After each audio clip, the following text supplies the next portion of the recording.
Bom, vamos dar início à nossa atividade científica. Eu vou passar a palavra para o nosso jovem talento, o Fabiano Posvar, que vai apresentar os palestrantes e os temas. Por favor, Fabiano. Muito obrigado. Vamos falar então, nós vamos ter hoje duas palestras. A primeira vai ser sobre o lúdico ao patológico, jogos de azar e bets na cultura digital. E essa palestra vai ser proferida pelo Dr. Felix Kessler. Ele é psiquiatra, PhD, professor do Departamento de Psiquiatria e Medicina Legal da URGS, membro efetivo do Programa de Pós-Graduação em Psiquiatria e Ciências do Comportamento, é chefe do Serviço de Psiquiatria e Adições Forense do Hospital de Clínicas de Porto Alegre e editor da Revista Brasileira de Psicoterapia. Após essa palestra, nós teremos também uma palestra sobre mentes hiperconectadas e vidas desligadas, o avanço das dependências tecnológicas, e essa palestra vai ser com Daniel Sprintzler. Ele é médico psiquiatra, especialista em psiquiatria da infância e adolescência, pós-doutorando em psiquiatria e ciências do comportamento pela URGS, coordenador do Grupo de Estudos em Adições Tecnológicas, GEAT, participa do grupo de trabalho da Organização Mundial de Saúde sobre o uso problemático de jogos online digitais, autor do livro Crianças Bem Conectadas, como o uso consciente da tecnologia pode se tornar um aliado da família e da escola. Então, para começar, então, nós vamos chamar, primeiramente, então, o Dr. Felix Kessler, por favor.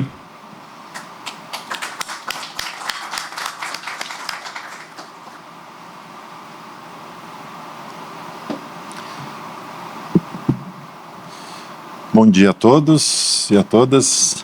Quero, em primeiro lugar, agradecer muito o convite. É uma honra muito grande estar aqui com vocês. Admiro muito essa casa e conheço muitos de vocês, ex-professores. Já agradeço de antemão pela minha formação, de muitos de vocês que fizeram parte dessa caminhada.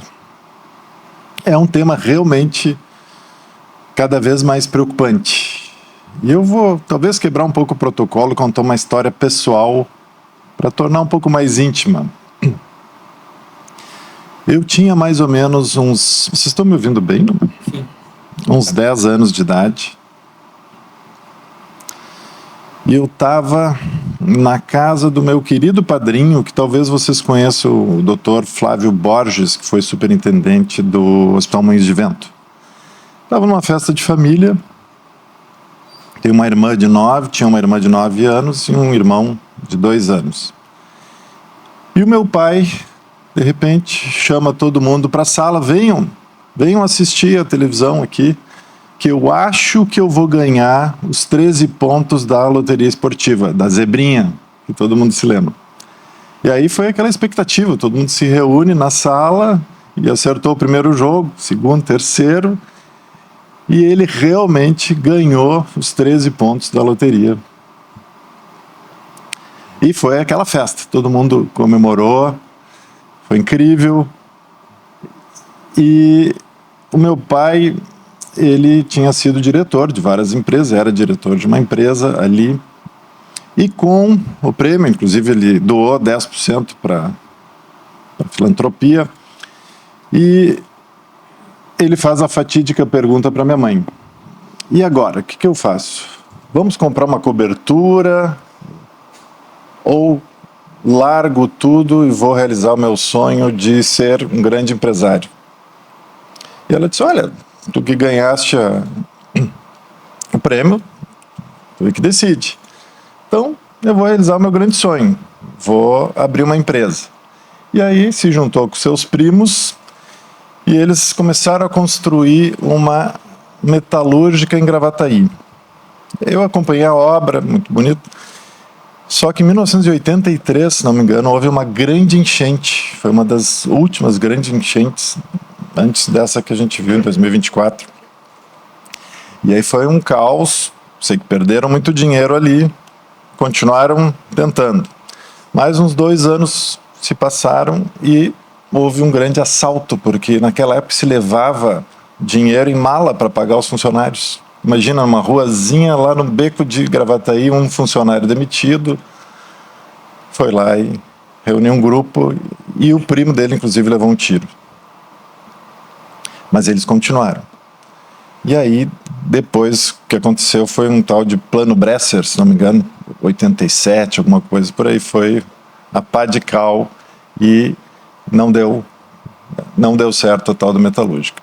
Foi muito estressante, 3 filhos pequenos, desempregado, pagando as dívidas, e eu assistindo tudo aquilo lá. E talvez o estresse que tudo isso ocasionou foi sobrecarregando ele. Ele acabou sendo diretor da Uvebra e depois assumiu como diretor da Fitesa, que é uma ligada ao grupo Ling e polipropilenos. Só que aos 45 anos ele desenvolveu um glioblastoma multiforme e acabou falecendo. Então, para minha sorte pessoal, eu tinha recém entrado na medicina da URGS, tinha 18 anos, e a medicina foi um pai para mim e me carregou. Mas eu tinha os irmãos menores, então foi uma coisa bastante estressante. Por que eu começo com essa história? Porque me remete muito. Então, agora eu vou fazer 54 anos e o jogo aparece nas nossas vidas como algo preocupante no campo das adições que eu já venho trabalhando há mais ou menos 30 anos. Então ele volta. A gente já tinha passado pela era dos bingos, mas agora nós estamos numa situação muito mais preocupante do que era naquela época os bingos. E o jogo, então, reaparece e a gente começa a estudar. E agora, recentemente, então, nós publicamos, eu, Daniel Spritzer e mais 2 colegas, algo que a gente tem dito que talvez sejam as grandes patologias do século XXI, que a gente não via muito no século XX, porque tinha menos acesso à tecnologia, tinha menos celular. E o celular, então, propiciou essa aceleração dos movimentos e do acesso a todas essas plataformas. Então, cresceram as pornografias, pornografia online, compras online, atualmente também bastante em alta, e várias outras mídias. O Daniel vai falar de videogame, mas telas em geral. E tem um colega nosso que costuma dizer que o celular é como uma garrafa. Ele por si só não faz mal, pode até fazer bem, dependendo do que tem dentro da garrafa e quanto que a pessoa acessa, qual é a qualidade do acesso e a quantidade do consumo dessa garrafa. Eu vou falar um pouco hoje mais sobre as bets, que realmente agora, há 3 semanas, nós conseguimos abrir talvez um dos primeiros grupos de tratamento para apostadores no Rio Grande do Sul, no Hospital de Clínicas. Então, está sendo uma experiência muito interessante e eu vou mostrar em seguida para vocês algumas das coisas que a gente está desenvolvendo lá no hospital. Então, agora já estamos com 6 pacientes. Claro que eu não vou poder entrar muito em detalhes, mas vou contar um pouco dessa história. Qual é o tamanho do problema? A gente não sabe ainda exatamente, mas a gente está sentindo chegar na ponta e no sistema de saúde. O sistema de saúde em vários locais, especialmente no que tange a saúde mental, psiquiatria, tem recebido pacientes e familiares. Então, um número mágico, como muitos na psiquiatria, gira em torno de 1% no mundo. Mas são vários tipos de jogos e o contexto tem a ver com o fato de isso estar sendo regulamentado e está sendo liberado. A gente tem na mente que no Brasil sempre foi proibido o jogo. Então não pode mais cassino, não pode outros tipos de jogos, o próprio bingo, então foi proibido. E de repente, via celular, as pessoas começam a ter acesso a plataformas fora do país. E é uma preocupação dos governos, inclusive as apostas esportivas, e diz, bom, se o dinheiro está saindo, vamos regulamentar. E a regulamentação permite a entrada e o desenvolvimento de uma indústria bilionária que visa lucro e cada vez mais lucro com todos os tipos de jogos possíveis que vocês possam imaginar, e todos os perfis das populações. Então, se tem um perfil lá de 85 anos que não está sendo atingido, nós vamos criar um jogo específico para um homem ou para uma mulher de 85 anos, para que ela possa jogar e a gente aumente o lucro também. Então vai ter jogo para todas as idades e todos os perfis, porque essa é a lógica das indústrias, do mercado corporativista. Eu vou perpassar aqui por alguns números. Nós estamos publicando isso agora em seguida, aqui eu estou mostrando 3 artigos. Esse primeiro, à esquerda, ele ainda não foi aceito na Brazilian Journal of Psychiatry, mas a gente vem analisando os dados de um grande estudo, talvez o maior estudo representativo que envolve dados de tecnologia no país, que é o LENAD 3. Eu vou mostrar. Então, esse LENAD, ele foi desenvolvido pela Unifesp, vários colegas, em parceria com a Secretaria Nacional de Política sobre Drogas, sortearam cidades, sortearam pessoas, entrevistaram mais de 16 mil pessoas, e nós estamos com esses dados e estamos como responsáveis para analisar essa parte da tecnologia que tem relação também muitas vezes com drogas. Pessoas que usam drogas, inclusive, têm mais problemas com jogos. E uma parte dessa população civil, então, que tem problemas. Então, 1/4, 1/3 já jogava, e o dado, lembrem, é 2023. Nós estamos agora em 2026. E isso é algo que a gente tem que ficar em mente, porque de lá para cá as coisas mudaram muito. Nós não tínhamos quase casos chegando no hospital em 2023, quando foi coletado. E agora os casos estão chegando. Então, problemas, a gente sabe que problemas em geral na psiquiatria, doenças psiquiátricas, transtornos, como a gente chama, estão muito associados a vulnerabilidades, baixa renda, estressores, que desregulam as pessoas e que buscam um certo alívio também através do jogo. E eu queria também pedir permissão para mostrar rapidamente um vídeo para vocês terem uma noção do que aconteceu no Brasil depois de todas essas regulamentações. E eu vou pedir para que passem muito rapidamente. Então eu botei em 2017 para a gente não perder tempo. E olhem que tudo isso foi desenvolvido em países de primeiro mundo, como Estados Unidos, Inglaterra. E à medida que isso vai sendo regulamentado em países de terceiro mundo, o cenário vai mudando, até porque o perfil também é de pessoas de mais baixa renda, pessoas mais estressadas e países com mais dificuldade de fiscalização, que é o caso do Brasil. A gente sabe que a gente tem muita dificuldade de fiscalizar as regulamentações. Uma coisa é o que está na lei e outra coisa é o que acontece.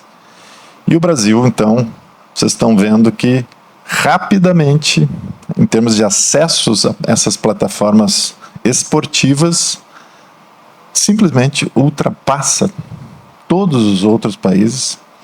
E para piorar, dentro de muitas ou concomitantes às apostas esportivas, se tem acesso aos cassinos, a inúmeros outros tipos de jogos, até mais aditivos ou viciantes do que...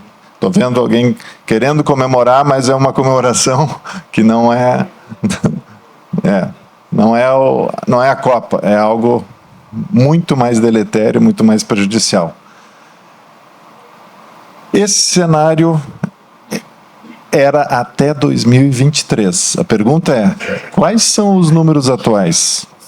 Com tanta propaganda, com tantos influenciadores, como é que está isso agora e comparado com outros países? Então, agradeço muito ao vídeo, podemos voltar para os slides. Eu sei que é realmente muito impactante isso. Vou pedir para passar o slide também. Agora.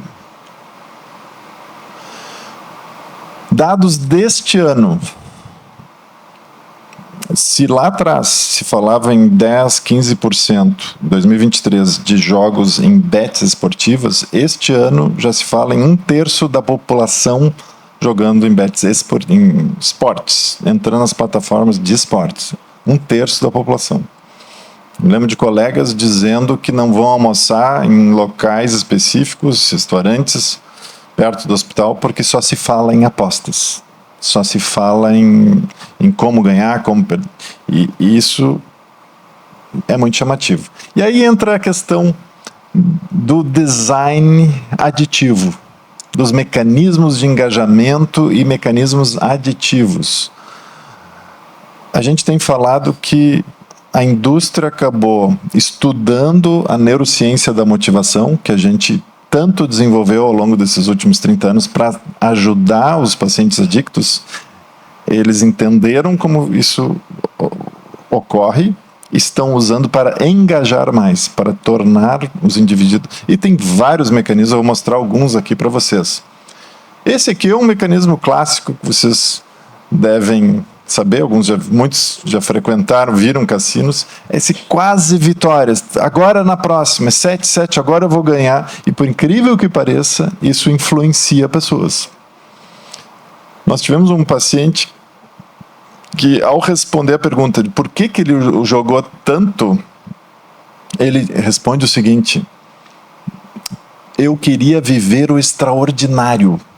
Minha vida estava muito parada, sem grandes perspectivas, e isso é a propaganda de algumas bets. Viva o extraordinário.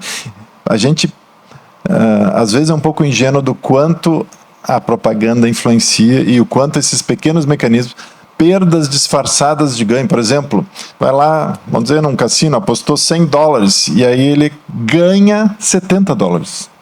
Fantástico, comemora, todo mundo comemora. Postei 100, ganhei 70. Ganhei.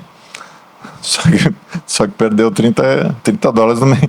E isso vai engajando. Existem artigos como esse aí, que faz, inclusive, uma classificação, uma taxonomia de todos esses mecanismos, features, funcionalidades dos aplicativos para como engajar mais, como fazer com que as pessoas joguem mais, cliquem mais.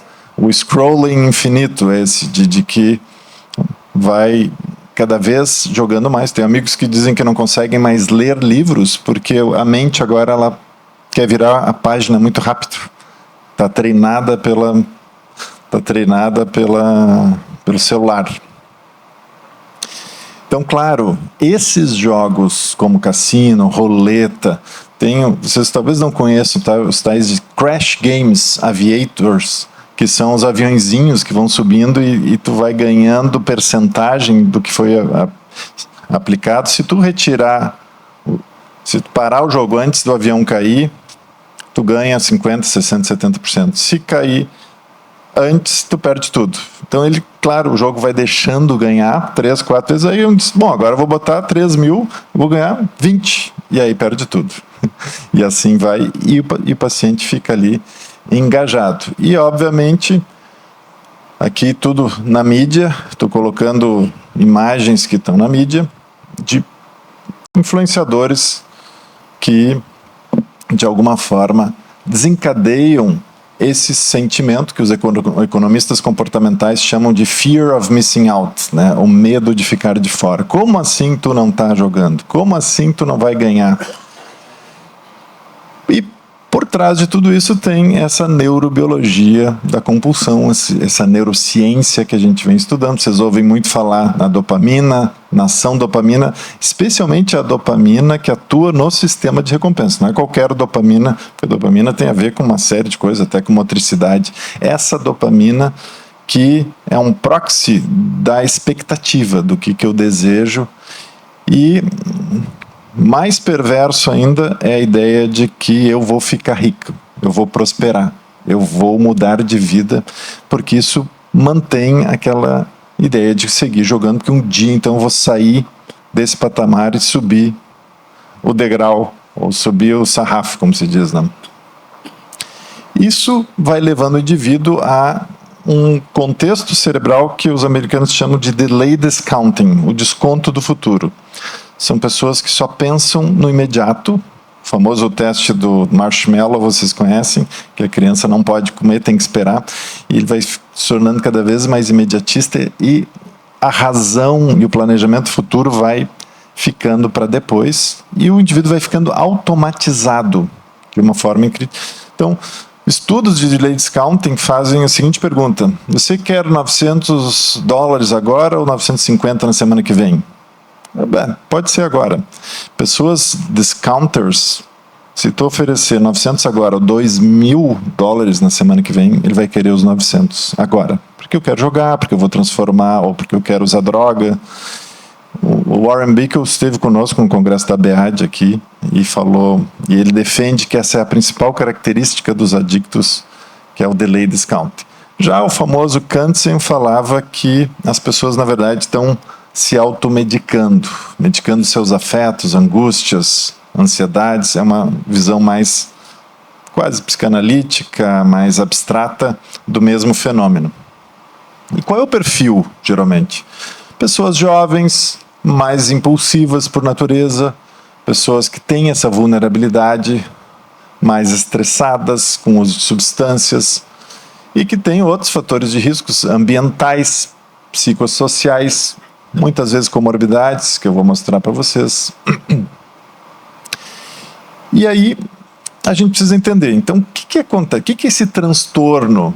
A gente costuma chamar transtorno na psiquiatria em vez de doença, porque a gente não tem a fisiopatologia completa e nem sempre o mecanismo é exatamente igual para todas as pessoas. São muitos mecanismos que levam a chamada mente preditiva a gerar comportamentos mais ou menos disfuncionais. E é muito difícil na psiquiatria a gente classificar o que é o que não é um transtorno, especialmente no que tange ao comportamento. Porque vocês imaginem o seguinte: vocês me disseram que ontem viram 4 horas de Netflix, ou todas as sextas-feiras, 5 horas, tinham planejado para ver 2, e eu disser para vocês, olha, isso é uma doença.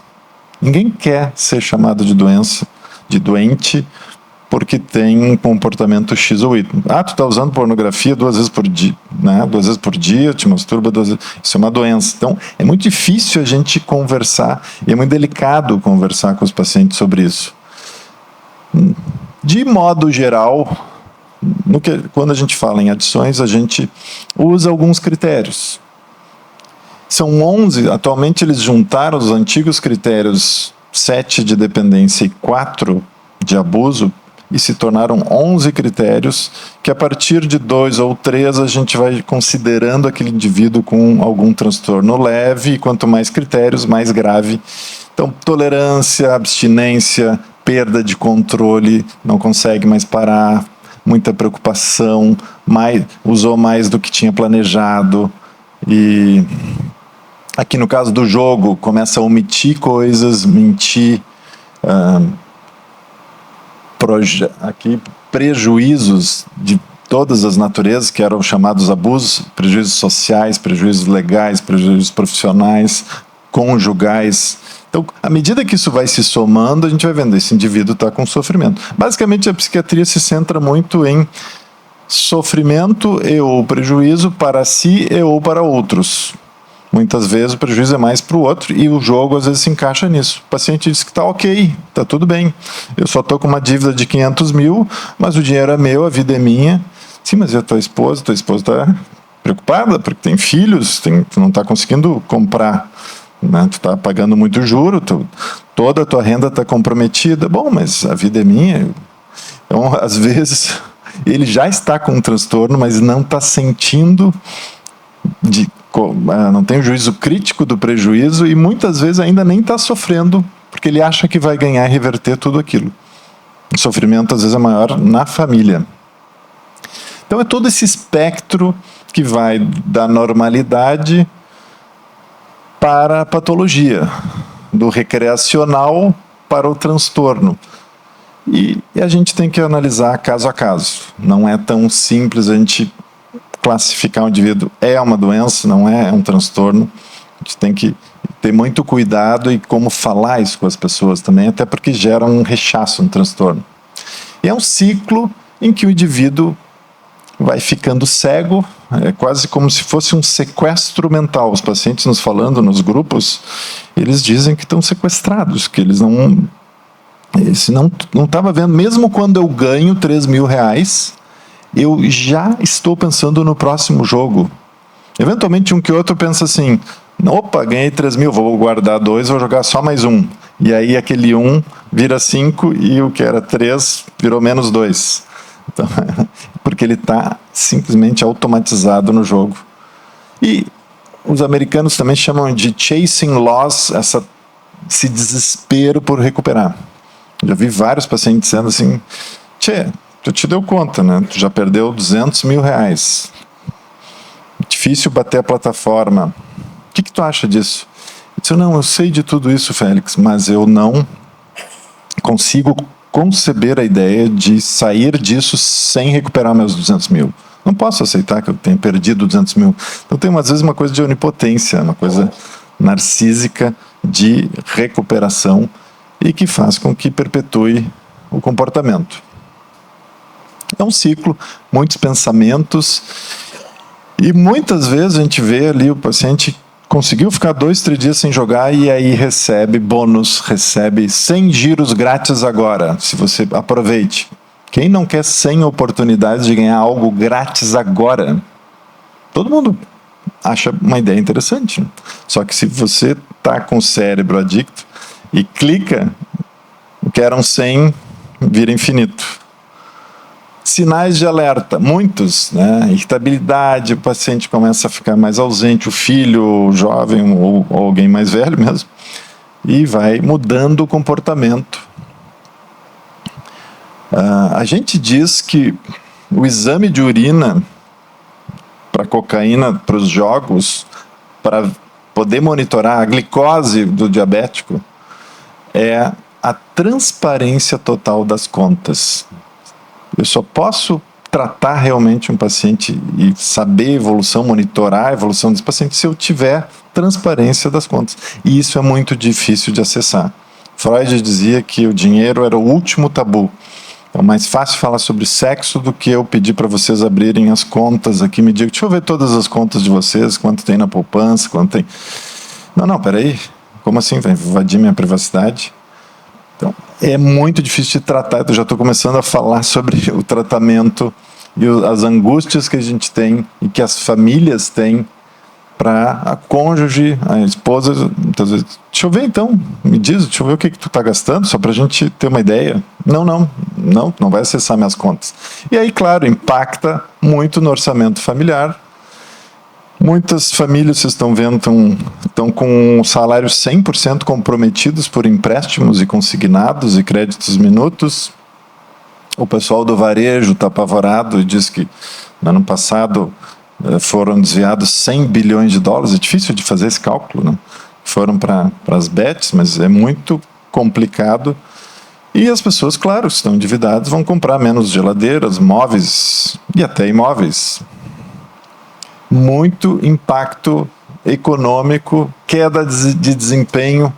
Tivemos um caso em que o paciente estava muito desatento, não cuidava, não olhava mais para os filhos, e a mulher disse, meu Deus, meu marido está doente, 30 e poucos anos, o que é isso? Ele parece que está com déficit de atenção. Ele levou no psiquiatra, o psiquiatra fez a avaliação, conclusão, déficit de atenção. Porque o psiquiatra não sabia que ele estava apostando, endividado e agiotas. Bom, não tem atenção, é déficit de atenção. Aí deu Ritalina e ele foi jogar mais ainda. Né? Porque deu um estimulante, o paciente já era um pouco agitado. E claro, quando se descobriu mais adiante, era jogos, apostas. Então, às vezes parece até que o paciente está psicótico. Claro que tudo isso leva a ansiedade, depressão. O marido, a esposa está deprimida e ninguém sabe por quê, está ansioso do nada, de repente começa a ficar deprimido, mais ausente ou mais impulsivo. E mais preocupante ainda é o risco de suicídio, e a gente começou a ver isso com mais frequência. No último ano, especialmente, suicídios de jovens, pessoas com filhos, pessoas endividadas, às vezes nem tanto. Recentemente eu fiquei sabendo um caso, é difícil julgar o número, mas era 15 mil reais que ele estava devendo e se suicidou. Não sei se é muito ou é pouco, mas depende do contexto. Mas, às vezes, a dívida é muito maior, às vezes são milhões, dependendo. E qual é o nível que cada um suporta? Qual é o nível que cada um suporta? E os pacientes nos dizem, eu tentei o suicídio e me esqueci dos meus filhos naquela hora. Quando eu acordei e me salvaram, eu olhei para o meu filho e disse, meu Deus, eu ia deixar meu filho sem pai. Porque eu estava cego. Eu disse, não tem como sair da dívida, melhor me matar. Né, os agiotas ameaçando a família inteira.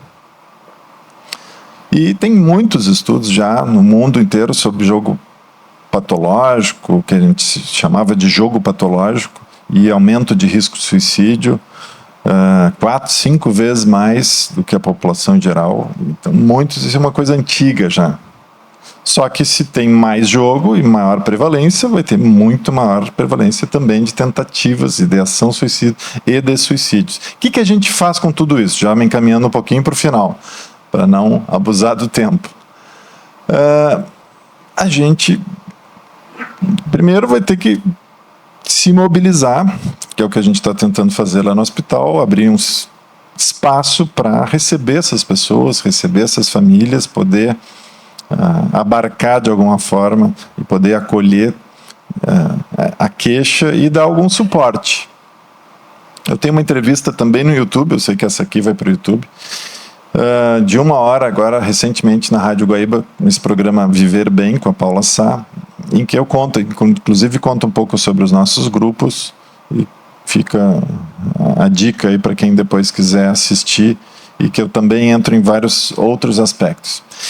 E juntamente com o Lenad, com os colegas do Lenad, a gente criou várias cartilhas, entre elas uma cartilha de recomendações. O que fazer? Primeira coisa que o paciente, as pessoas que estão jogando podem fazer? Se monitorar, entender quanto que estão jogando, por que estão jogando, ter um pensamento crítico, conversar com outras pessoas, avaliar o quanto, né, os gastos, se está dentro do planejado. R$50 por semana, antigamente, na Mega Sena, ok. Né? Bom, eu sempre me lembro de um senhor que foi entrevistado na TV, num jornal, e disse... Fiquei sabendo que o senhor joga na Mega Sena há muitos... Sim, jogo há quase 50 anos. R$50 por semana. E o senhor já ganhou alguma coisa? Não, nunca ganhei nada. O que o senhor acha disso? Ah, não, eu adoro a Mega Sena. A Mega Sena foi a minha vida. Sem ela eu não conseguiria viver fantasia. Eu já viajei pelo mundo inteiro na fantasia. Né? Toda semana eu ganho na Mega Sena. Eu imagino, eu vivo um mundo paralelo. Isso naquela época. Agora vocês imaginem o dia inteiro com a possibilidade de ganhar milhões, todos os dias. Isso leva a mente para um universo paralelo, chamados multiversos. O que a gente mais orienta? Evitar gatilhos. Aí já entramos na abordagem das adições mais genéricas. Isso vale para vários tipos de adições. Tentar estabelecer limites, combinações com as famílias, mapear todos esses gatilhos, as emoções mais intensas, propagandas. Recentemente, então, estava lembrando dessa moça que tinha parado de jogar, tinha tentado suicídio, estava indo muito bem, e ela decidiu abrir, então, um segundo Instagram, para fazer coisas profissionais, inclusive. E naquele segundo Instagram vieram inúmeras propagandas e ela não se aguentou, tinha um pouco de dinheiro na conta e recaiu. Isso é muito preocupante. Isso a gente não tinha tanto antes. E tem sinais, então, para os familiares, para os profissionais, os relatos indiretos. Infelizmente, a gente tem que ficar perguntando para a família, e aí, como é que ele está? Porque ele está me dizendo que está super bem. Isso vale para drogas, muitas vezes, ou mesmo para o álcool. Não, estou bebendo só 1 litro de cachaça por dia, mas estou bem, tranquilo. E não tem grandes consequências. Eu trabalho, nunca faltei meu trabalho. Isso para o jogo é pior, porque tu não tem nem como enxergar os comemorativos orgânicos, clínicos. Diz, bom, ele está com ressaca, ele está tremendo, ele está mal, ele está com sono. Não, só tem uma stone face, né? uma cara de paisagem. Não, está tudo bem. eu não enxergo a doença, a não ser que eu tenha acesso ao celular, tenha acesso às contas. E claro, então nós vamos ter que orientar essas pessoas, encaminhar de algum jeito e acolher, como eu disse, sem julgar. E esse é um grande desafio. Como é que a gente não julga? Porque a gente parte do princípio, como é que alguém pode fazer uma coisa dessa? Como é que pode ser tão irracional? Como é que não planeja? Como é que pode gastar o leite da criança? Mas realmente, por isso a gente tem que estudar, tem que conversar, entender. Porque se a gente aborda o sujeito com estigma, ou com raiva, ou com mal-estar, ele já fecha as portas na hora. É um treino muito grande e nem todo profissional de saúde mental tem paciência de trabalhar com questões comportamentais e motivacionais. Porque, além das recaídas, tem essa às vezes, falta de confiabilidade, ou atenuação da verdade, ou ocultação da verdade, que a gente, na medicina, espera trabalhar com a verdade.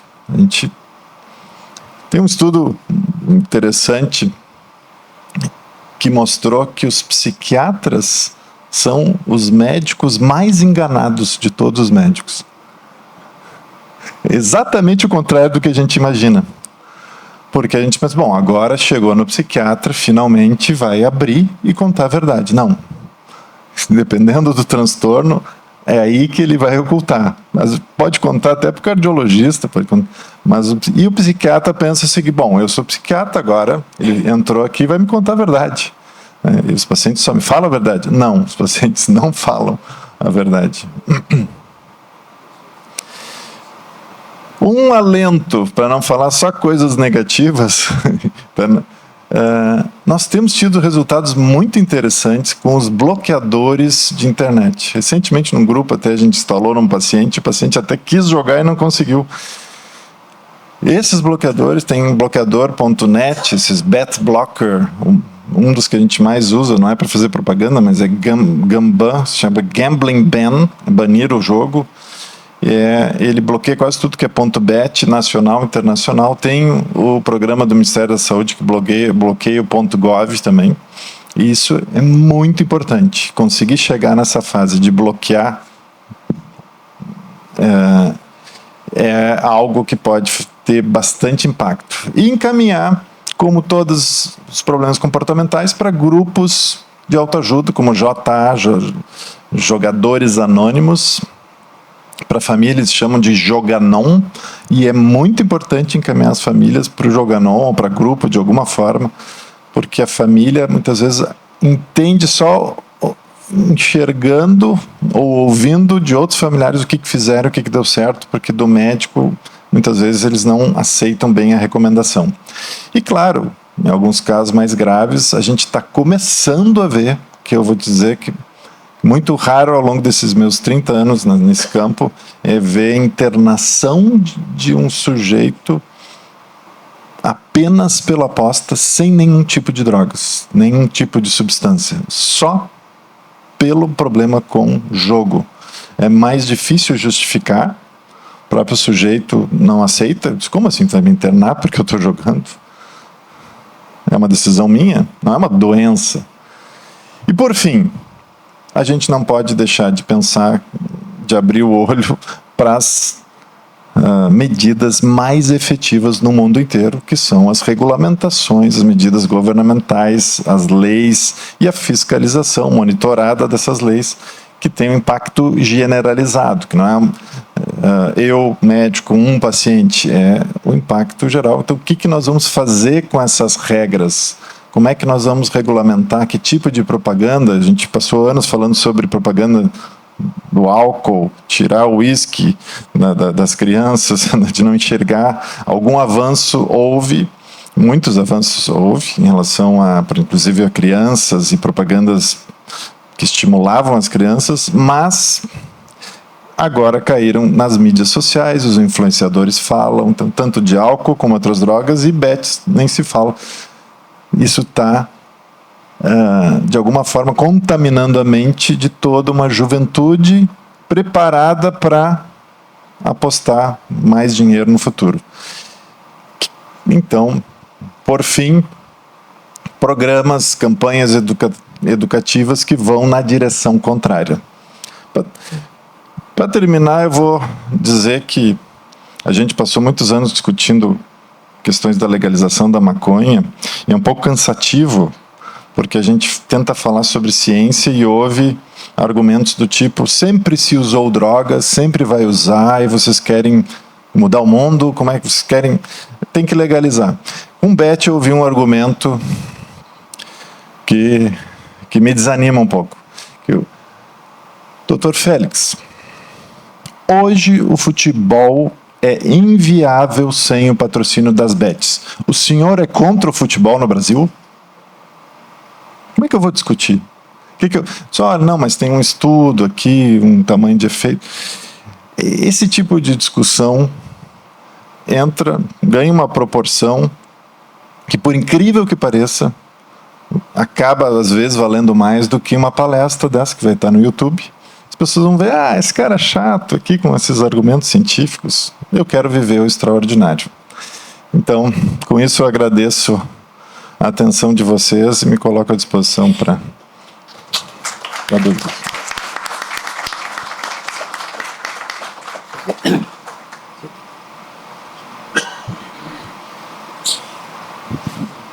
Muito obrigado, Dr. Félix Kessler. Agora nós convidamos o próximo palestrante, o Dr. Daniel Spritzler, para falar sobre mentes hiperconectadas e vidas desligadas, o avanço das dependências tecnológicas.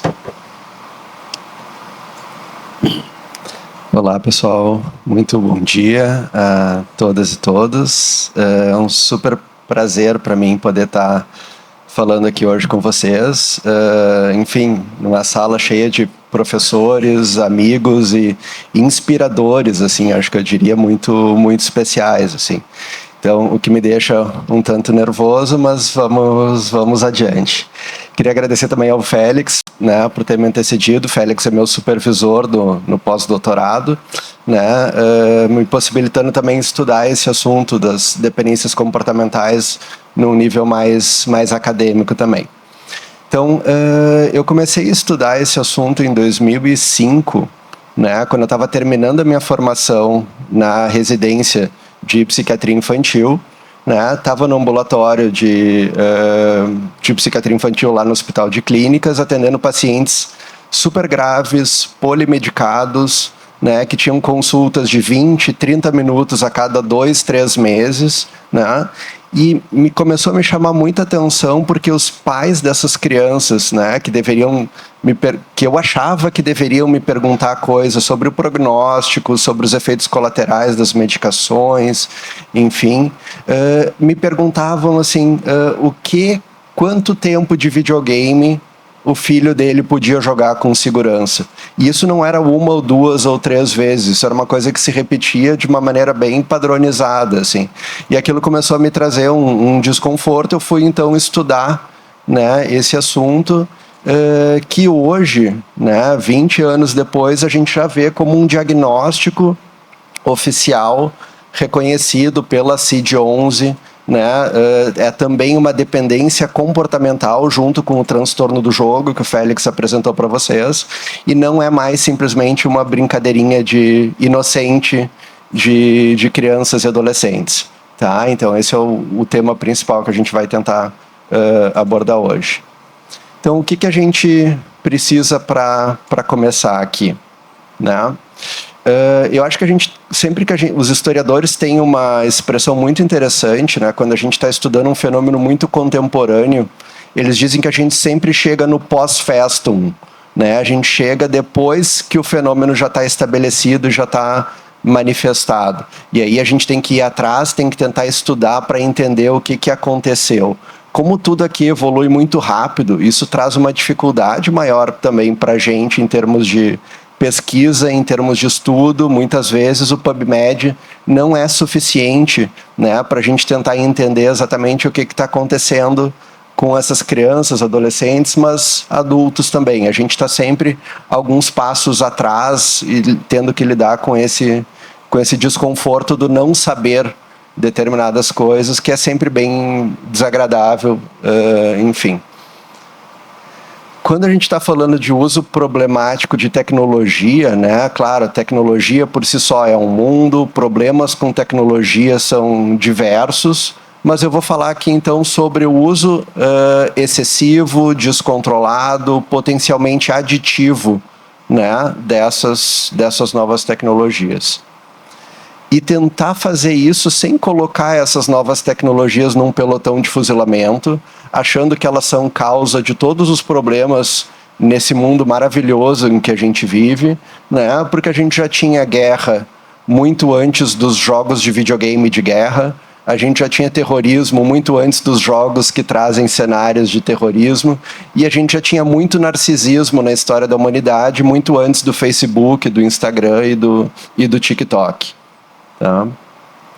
De qualquer maneira, a gente tem que falar muito sobre esse assunto com as crianças e com os adolescentes, porque esse uso ele vem desde uma idade muito precoce e tem um padrão diário. Eu vou mostrar alguns dados para vocês, e a gente tem que tentar compensar essa exposição que eles têm com muita conversa, né? E isso não é fácil, especialmente porque a gente não sabe muitas vezes do que a gente está falando. Tem todo um gap, né, geracional de conteúdo em relação ao uso da tecnologia, onde a gente naturalmente vai saber menos do que os nossos filhos, menos do que os nossos pacientes sobre essa relação, e isso é bastante inibidor, às vezes, para a gente conseguir ter conversas mais genuínas, né? Mas vamos lá. Vamos para a próxima fase aqui.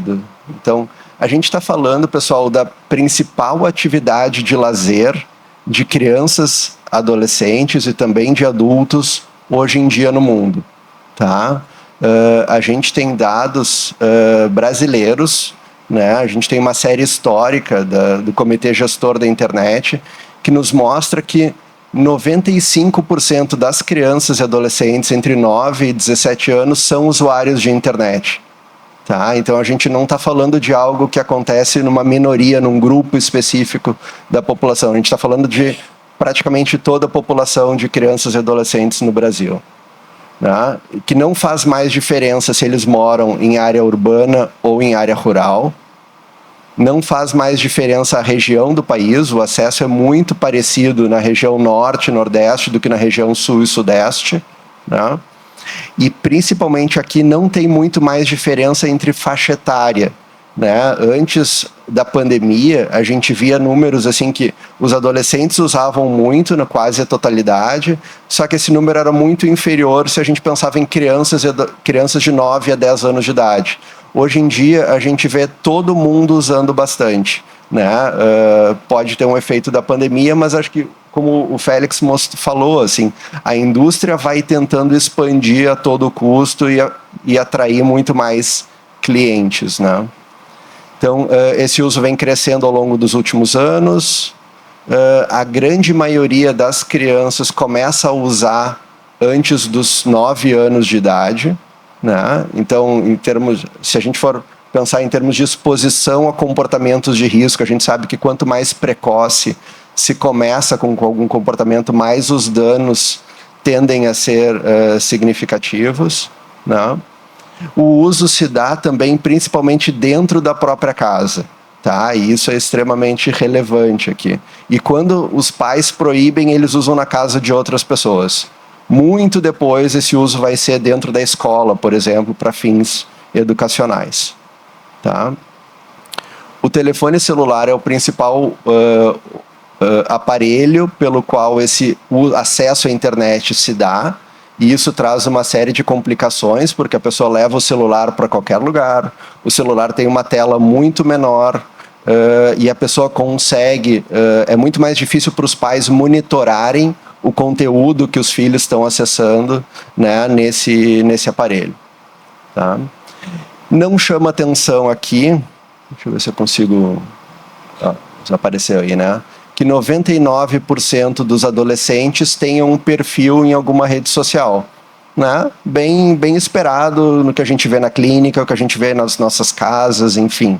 Agora, é muito preocupante quando a gente pensa aqui, que 70% das crianças de 9 a 10 anos têm um perfil em alguma rede social, sendo que a idade mínima recomendada pela própria indústria para ter um perfil numa rede social gira aproximadamente em torno dos 13 anos de idade. Então a gente está falando de um comportamento realmente muito mais precoce do que deveria. Tá? A gente tem informações de que 60%, 70% às vezes dessas crianças e adolescentes, por exemplo, jogam online, né? Jogam jogos digitais.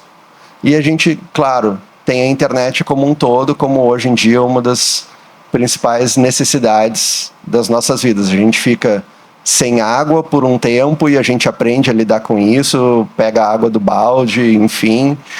Mas quando a gente fica sem internet, a gente fica bem mais angustiado. Tá? E isso porque o uso dessas tecnologias está muito relacionado às principais tarefas do desenvolvimento, né, das crianças, adolescentes e também nossos adultos. Assim. A gente tem a possibilidade de se conectar com muita gente ao mesmo tempo. Hoje em dia, as pessoas se conhecem e estabelecem relacionamentos através da internet. Essa coisa de que um amigo indicou e apresentou alguém já é papo do século retrasado, na verdade. Né? Tem toda a questão do lúdico, da busca de diversão, que às vezes a gente acha que é uma coisa menos importante, mas se a gente está pensando em crianças e adolescentes, é assim que eles aprendem, né? É através da brincadeira, é através do lúdico. E, claro, a questão da toda a busca do conhecimento, toda a nossa prática da medicina hoje, que seria muito mais complicada se não fosse a internet. Né? Tem uma outra coisa muito interessante hoje, né, que são os jogos digitais desenvolvidos especialmente para tratar ou ajudar a tratar problemas de saúde, tanto saúde física como saúde mental. A gente está falando dos serious games, os jogos sérios, né? Diferente dos jogos que tu compra, qualquer um compra, baixa, enfim. Né? E eu super sou um otimista dessa ideia. Acho que no futuro gostaria muito de ver a gente podendo prescrever, né, muito mais jogos do que remédios, talvez, para os nossos pacientinhos, assim. Tá?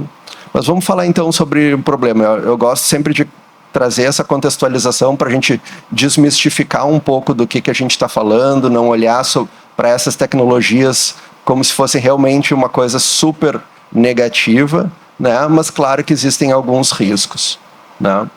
E isso é uma coisa que a gente vê de toda a história do ser humano com qualquer tecnologia que ele desenvolve ou que ele acaba encontrando pelo caminho.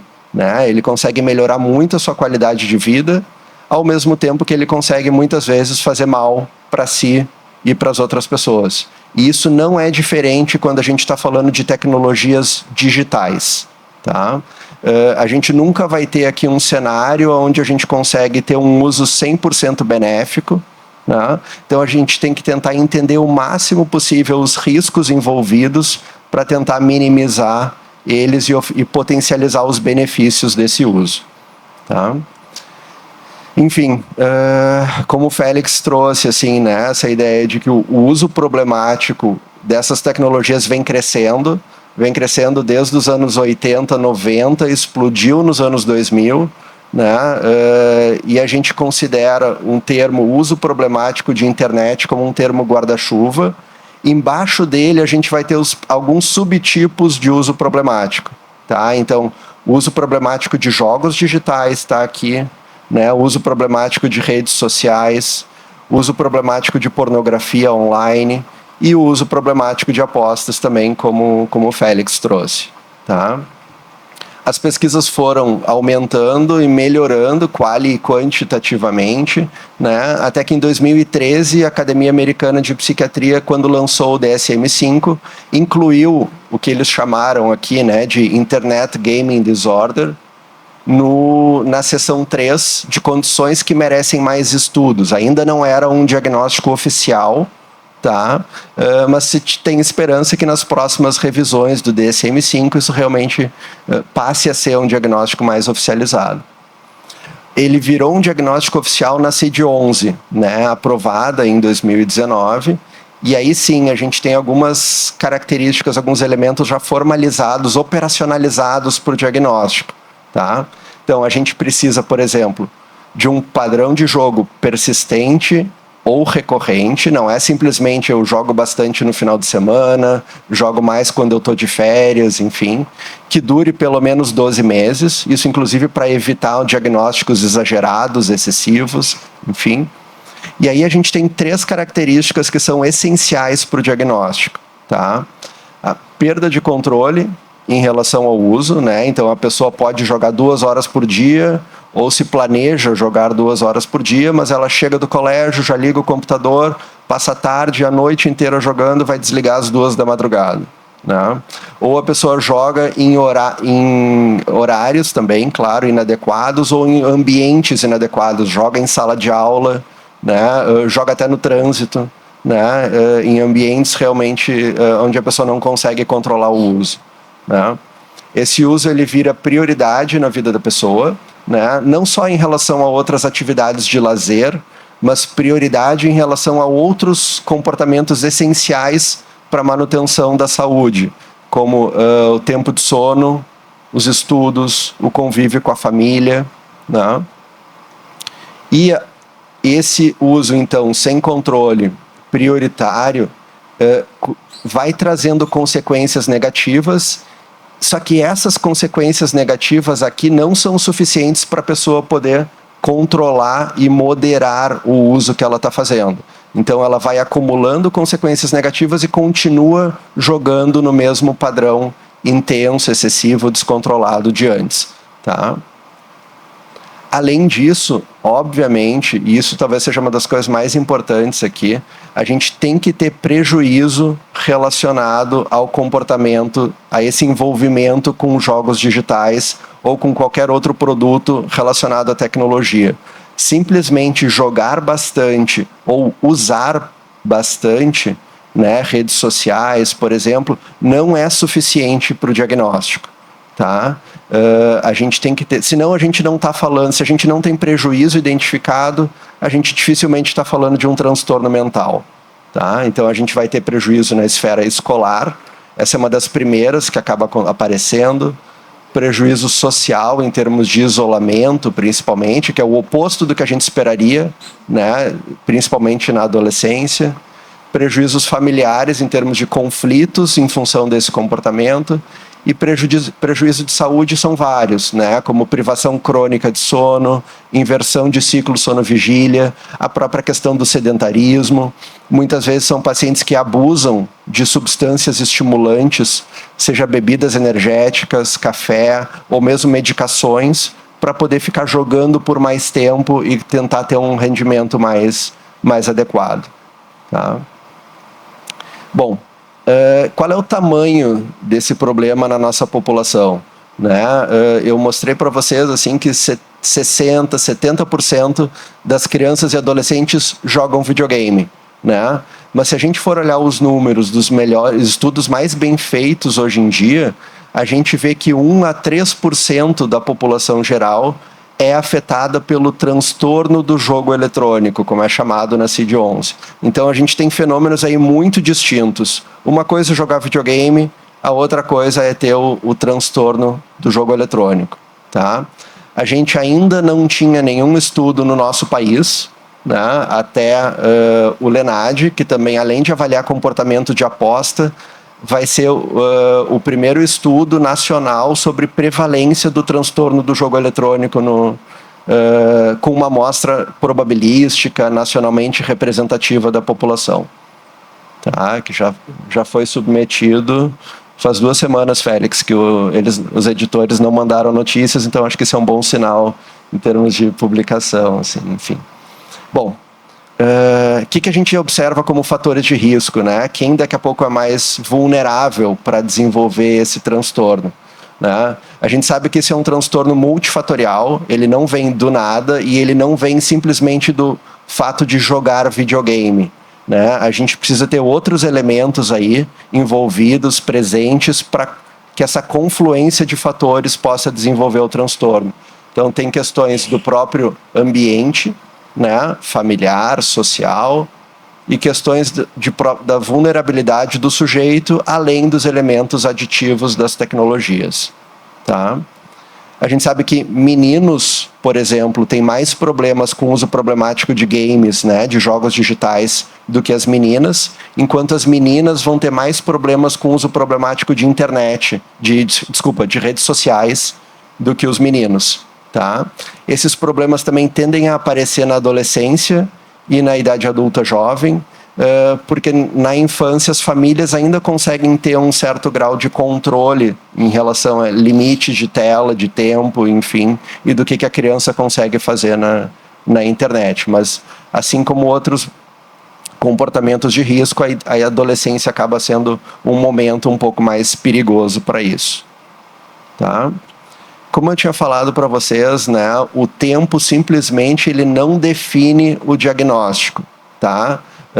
A gente tem, claro, uma relação bem linear entre tempo e risco. Quem joga muito pouco tem muito pouco risco, quem joga muito tem mais risco, mas o tempo por si só ele não é um critério diagnóstico, como se vocês lembrarem ali dos critérios da CID-11 que eu mostrei, ele não aparece ali, né? Porque existe um grupo que a gente chama de autoenvolvimento ou autoengajamento que consegue jogar por muitas horas por dia sem ter prejuízo, tá? Então a gente não pode falar, se não tem prejuízo, que a gente está frente a um transtorno mental. Tá? Tem alguns jogos, alguns tipos de jogos que são mais relacionados a problemas, né? Jogos de tiro, por exemplo, não pela questão da violência, mas porque eles são muito envolventes, muito engajantes, tem ranking, tem competições, são partidas super intensas, né? E outros jogos, por exemplo, onde tu cria os teus personagens e tu desenvolve eles num mundo paralelo e persistente.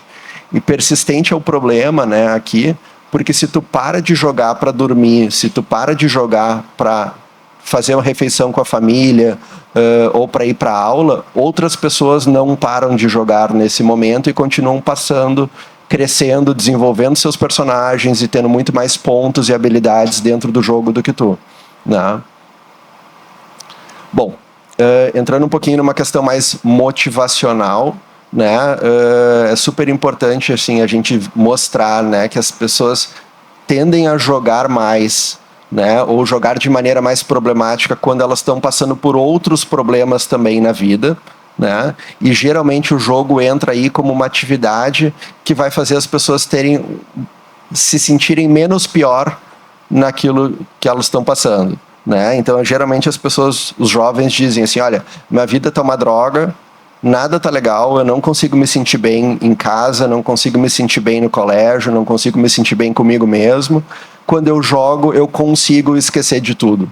Quando eu jogo, o jogo tem esse poder para mim de simplesmente não me estressar mais e não sofrer com as coisas, com a realidade que eu tô sofrendo naturalmente no dia a dia, tá? A gente tem outras comorbidades que são muito comuns de serem encontradas junto com o uso problemático de jogos digitais, por exemplo, né? E que a gente tem que investigar sempre que a gente está frente a uma dessas situações, como depressão, ansiedade social, déficit de atenção, e mais recentemente a gente tem visto várias evidências sobre a relação com o transtorno do espectro autista também, né? E aqui a gente tem uma relação bidirecional. Não dá para dizer, né, que o jogo, por exemplo, entra como consequência só desses transtornos. A gente tem estudos longitudinais que mostram que o contrário também é verdadeiro. Muitas vezes a pessoa começa a jogar de maneira problemática, reprova na escola, briga com a família, se isola dos amigos, e aí a gente tem uma série de... não dorme direito, e a gente tem uma série de fatores de risco para um episódio depressivo, por exemplo, né? O isolamento causado pelo jogo também pode diminuir as habilidades sociais das crianças, dos adolescentes, atrapalhar a concentração, enfim, deixar eles muito mais isolados, né? A pandemia do Covid foi um fator de risco gigante para o uso problemático, né? A gente teve um aumento do consumo de todas as mídias digitais disponíveis, né? E alguns desses, especialmente os adolescentes, passaram a ter mais risco de desenvolver o transtorno do jogo eletrônico, né? E tem alguns fatores familiares, né? Acho que o Félix mencionou um pouco assim também, né? De que acabam aumentando o risco de desenvolver esses problemas, né? Então, famílias que têm relacionamentos mais conflituosos, que têm estratégias de colocação de limites mais violentas, né? Onde os estilos parentais são mais autoritários ou, por outro lado, mais negligentes ou permissivos também. E principalmente onde a gente tem falta de monitoramento parental, né? E eu me lembro sempre do Dr. Sérgio de Paula Ramos falando, né, sobre a importância da presença, né, da família, especialmente do pai. E a gente tem vários estudos que mostram, né, que quando os filhos acham que os pais não sabem aonde eles estão e com quem eles estão, eles têm muito mais chance de acabar usando, experimentando e usando mais substâncias do que aqueles filhos que acham que os pais sabem aonde eles estão e o que eles estão fazendo, né? E aqui vale o mesmo princípio para a gente pensar no uso de tecnologia, tá? Então, às vezes a gente vê no consultório, assim, famílias que tu pergunta para os pais o que os filhos jogam, por exemplo, eles dizem, não, ele começou jogando tal jogo no celular, depois ele passou a jogar tal outro jogo no computador, outro jogo depois quando ele ganhou o primeiro videogame. E, por outro lado, tem famílias, né, que a gente pergunta o que os filhos jogam e eles dizem, Daniel, não tenho a menor ideia.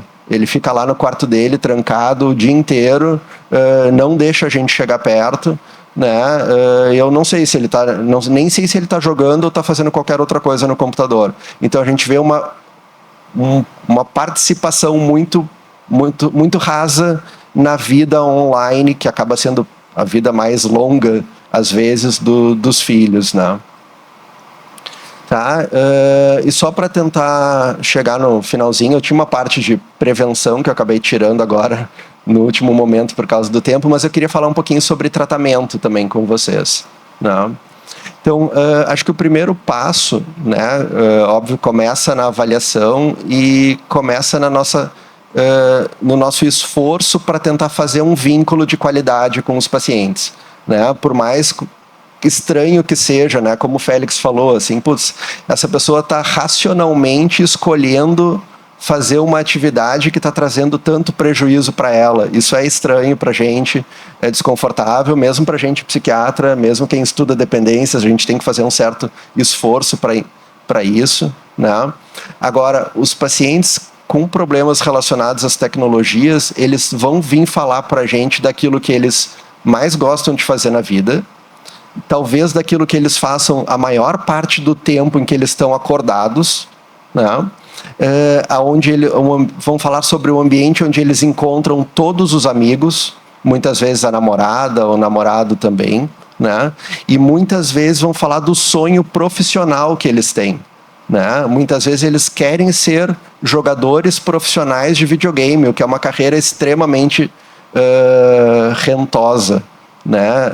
Embora seja muito difícil de ser efetivada, que nem joga bola, né? Mas é uma carreira que gira muito dinheiro também na economia. Enfim, então a gente tem que ter muito cuidado e não ficar dizendo assim, me conta desse joguinho que tu tá jogando, porque não é um joguinho, né? É muito mais do que isso. Ou tipo, é sério que é por causa disso que tu tá indo mal no colégio, né? Esse tipo de coisa vai nos dificultar muito mais de poder fazer um vínculo de qualidade, tá? A gente tem que avaliar o quanto a pessoa reconhece que tem um problema e o quanto está disposta a participar desse processo de mudança, né? Geralmente os adolescentes não acham que tem um problema, né? Os pais que não entendem de nada, que são pessoas super ultrapassadas, eles jogam até bem menos do que todos os amigos jogam muito mais, enfim, né? E a mãe é louca, o pai é totalmente atrapalhado, nem participa da vida dele, enfim, então não é por aí. Quando a gente tem essas situações, faz muito mais sentido a gente pensar num atendimento familiar, numa abordagem realmente mais sistêmica, do que indicar uma psicoterapia individual que tende a ser muito menos proveitosa, né? E aí a gente tem a possibilidade de trabalhar a questão de limites, de hierarquia dentro da família, porque às vezes a gente vê os filhos realmente definindo tudo que vai acontecer dentro das casas, né? Podemos estabelecer algumas estratégias para organizar primeiro assim, a realização das obrigações e depois as atividades de lazer, né? Enfim, e poder trabalhar também a questão da coesão e da comunicação da família. Quando a pessoa, por outro lado, e isso é mais comum entre os adultos, né, entende que tem um problema e está disposto a participar desse processo de mudança, aí a gente pode pensar na psicoterapia individual como uma modalidade mais efetiva de tratamento, né? A gente tem muito mais evidências que nos apontam para as psicoterapias cognitivo-comportamentais, né? É a mesma coisa que vale para o uso de substâncias em geral, mas isso não é um consenso absoluto na literatura. A gente também pode indicar uma psicoterapia mais de orientação analítica, mais expressiva, se for do perfil do paciente ou até se for do desejo dele, enfim, também, né? Mas infinitamente muito mais evidências a gente tem sobre as terapias cognitivo-comportamentais, tá? E o uso de medicação, nesses casos, a gente vai lançar mão principalmente para tratamento das comorbidades que a gente tem ao mesmo tempo do uso problemático de tecnologia, né? Porque a gente não tem nenhuma medicação ainda aprovada pelo FDA, pela Anvisa, para tratamento do transtorno do jogo eletrônico, do uso problemático de redes sociais ou de pornografia online. Tá? A gente tem alguns estudos com bupropiona, mas são estudos realizados só na Coreia do Sul, por enquanto. A gente precisa ter esses estudos replicados, né, por outros grupos de pesquisa independentes, enfim, também. Então não dá para a gente sair achando que vai medicar esses pacientes como primeira estratégia de tratamento. O carro-chefe acaba sendo a psicoterapia. Em termos de objetivo do tratamento, né, diferente do uso de substâncias, onde a gente preconiza a abstinência, né, aqui quando a gente está falando de transtorno do jogo eletrônico, a gente não precisa pensar dessa maneira. A gente pode pensar num uso moderado, né, aquele uso mais restrito, mas com controle, sem priorização, né, e um uso sem prejuízo, principalmente. Tá? E a gente usa o modelo da compulsão alimentar, por exemplo, né, onde a gente não vai dizer para a pessoa que ela não pode mais se alimentar só porque ela tem um problema de compulsão ocasionalmente, né? Tá? E, enfim, pessoal, assim, a gente está falando de coisas que acompanham a vida das crianças e adolescentes desde muito cedo, por muitas horas por dia, que está relacionado muitas vezes a aspectos familiares, a outros problemas também emocionais, né? Então não acreditem, por favor, se vocês ouvirem por aí, assim, né, que em 5 passos a gente consegue realmente curar as crianças de qualquer problema com os jogos de videogame. Né? Quando eu comecei a trabalhar com essa temática, assim, eu olhava para o Sérgio, olhava para o Félix e pensava assim, eu sou muito mais esperto do que eles, porque eu vou atender pacientes que são bem menos graves do que os pacientes que eles atendem.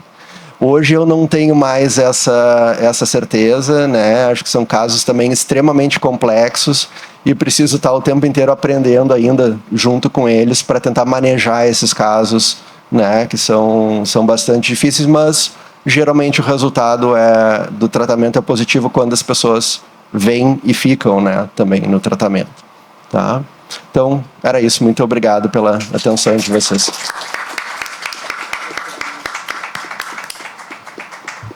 Muito obrigado, doutor Daniel. Pode subir aqui. E agora nós temos um momento para perguntas das pessoas que quiserem comentar mais. Sérgio. Bom, eu queria primeiro elogiar as 2 apresentações, foram muito empáticas, né? Boa qualidade. E perguntar para vocês dois o seguinte: está havendo uma série de levantamentos internacionais, estão acusando uma diminuição do consumo de álcool no mundo, né? E é um fenômeno muito recente que carece ainda de um maior entendimento, mas se levantam hipóteses, né? E uma das hipóteses é que a gurizada fica mais tempo na internet do que socializando na festinha para tomar bebida alcoólica, né? Então seria, entre aspas, um ganho com a internet. O que é que vocês dois pensam dessa hipótese? Se acham viável, se acham procedente? O que é que vocês têm amadurecido sobre isso? Bom, Acho que faz todo sentido, Sérgio, né? A gente vê hoje em dia um crescimento muito grande das oportunidades de socialização online, né? De um jeito que não existia antes, né? Então, antes, para as pessoas poderem interagir umas com as outras, né? Ainda bem que a gente ainda tem essa força né? Muito grande, assim, né? De interação. As pessoas tinham que sair de casa para se encontrar. Hoje em dia isso não é realmente mais necessário.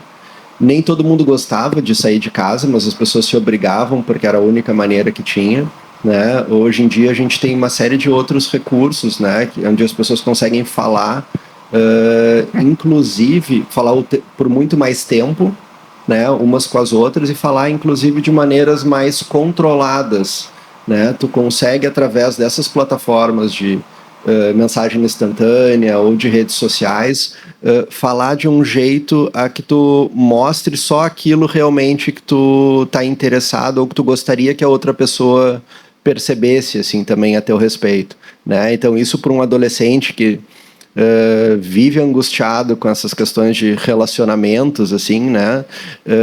E não sabe nem como ele vai estar no dia seguinte, né, física ou emocionalmente, né, são muito atraentes, né, essas novas formas de comunicação, assim, né? Então eu acho que tem bastante relação com isso, assim.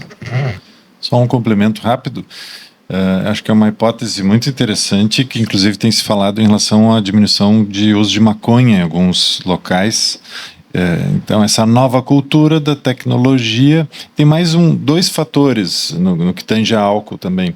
É a questão do que é mais ou menos instagramável, como é que eu vou aparecer nas redes, é mais importante às vezes do que beber, e também o fenômeno dos análogos de GLP-1, que está diminuindo muito o consumo. Então as canetas emagrecedoras também estão tendo esse impacto no consumo de álcool. Então, e além de tudo, essa cultura fit que está crescendo em algumas tribos, vamos dizer no bom sentido, grupos populacionais, que também não cabe o álcool. Então é uma série de fatores que talvez estejam sendo... Aqui, ó. E vocês notam diminuição de jogo com as canetas, que a gente tem notado com álcool, né? Se vocês também notam com as canetas. A gente tem visto, assim, tem vários paralelos entre as adições, é muito interessante. No que tange, por exemplo, ao naltrexone, que é uma outra medicação, que é um bloqueador mais opioide, parcial, ele parece atuar também em alguns tipos de jogos, pornografia, tecnologias, e para alguns pacientes ele atenua. As canetas... parece que tem alguns pacientes que atenuam uma série de coisas, inclusive desejo sexual, desejo de conexão e desejo, porque dá uma sensação de saciedade. Então é bem possível que também impacte mais em jogos, mas eu ainda não tive experiência direta. Para jogo eletrônico, ainda não vi nenhum estudo ainda com as canetas emagrecedoras, mas como existe muita comorbidade com sobrepeso também, né, nesses pacientes, é bem possível que daqui a pouco a gente já tenha algumas evidências surgindo aí nesse sentido. Muito obrigado aí pela palestra de vocês dois. Acho que esse tema é do dia a dia de todos nós, né? E sobre o fato de ser do dia a dia de todos nós, o meu comentário e a pergunta é: nós estamos falando do vício, vamos dizer assim, do jogo e da aposta, numa geração jovem, mas que o que eu estou enxergando é uma geração de adultos também totalmente viciados na mídia social. Então eu fico imaginando, que nem o pai fumando, dizendo para o filho não fumar, ou bebendo, dizendo, enquanto que ele tem tá todo, na verdade o planeta parece viciado na telinha. Eu assisti uma cena esses dias lá no hospital onde eu trabalho, que foi assim profundamente chocante. E eu cheguei a pensar em fotografar, mas fiquei constrangido por causa das pessoas que estavam ali. Era uma hora depois do almoço, eu fui descer, estava muito demorado o elevador, e tem umas escadas, tem a escada principal, mas tem uma escadaria bem interna, assim, meio fechada, menos acessível, sabe?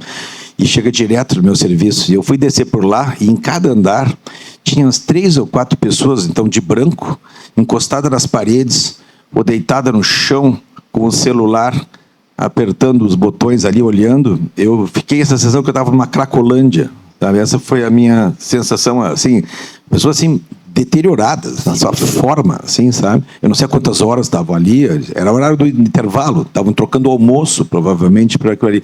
Então, essa visão da importância como fator de risco para a juventude de nossa geração, de todos nós, de certa forma, mais ou menos viciados na telinha, né? Não sei o que vocês acham disso.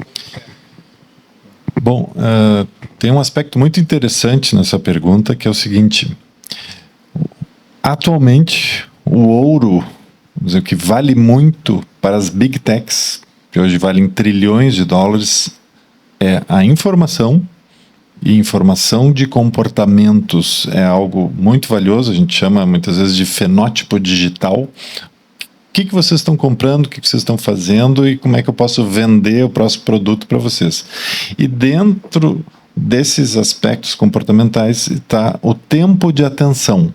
Quem consegue captar mais tempo de atenção, seja lá o que for, em qual das plataformas, isso tem muito valor, porque acaba derivando muitas vezes em comportamento e deriva nos valores pessoais. Eu consigo entender os valores que geram os motivos para as ações, motivação. Né? Todos os nossos motivos são calcados nos nossos valores. E se eu entendo os valores, eu sei o que vocês querem, eu sei o que vocês precisam e eu posso vender, eu posso manipular de alguma forma e ganhar dinheiro com isso. Então, isso explica um pouquinho do porquê que a gente está vendo cada vez mais as pessoas sendo cooptadas, as mentes, porque o objetivo é esse mesmo. E nós temos que desenvolver o senso crítico e poder entender esses mecanismos para não sermos sequestrados pelas grandes indústrias que estão se beneficiando. E isso, né, também a gente vê desde muito precocemente, né? A gente já vê as crianças sendo expostas a esse tipo de comportamento ou de gancho, né, manipulativo, assim, de produtos desenhados de maneira super manipulativa para atrair também a atenção das crianças e dos adolescentes, né? Tem um fenômeno interessante que a gente chama de convergência entre gaming e gambling, né, onde muitos jogos digitais hoje, eles têm elementos que são característicos de jogos de aposta, né? Então tu tem roletas, por exemplo, dentro de um jogo feito para criança de 8 anos de idade. Uma roleta que não tem absolutamente nada a ver com o motivo, o contexto, a história daquele jogo, mas de tempos em tempos a criança tem que ir lá e girar a roleta para ver se ela ganha algum prêmio, assim, né? Então é realmente uma coisa muito, muito perversa, muito manipulativa, né? E que começa cada vez mais cedo, assim mesmo, né? Então, talvez até possa falar desse último artigo que a gente publicou, das loot boxes. Isso. Então, tem uma questão, essa da convergência. Um dos elementos, né, que aparecem nos jogos de videogame são as loot box, ou caixas surpresas, que o pessoal chama. Né?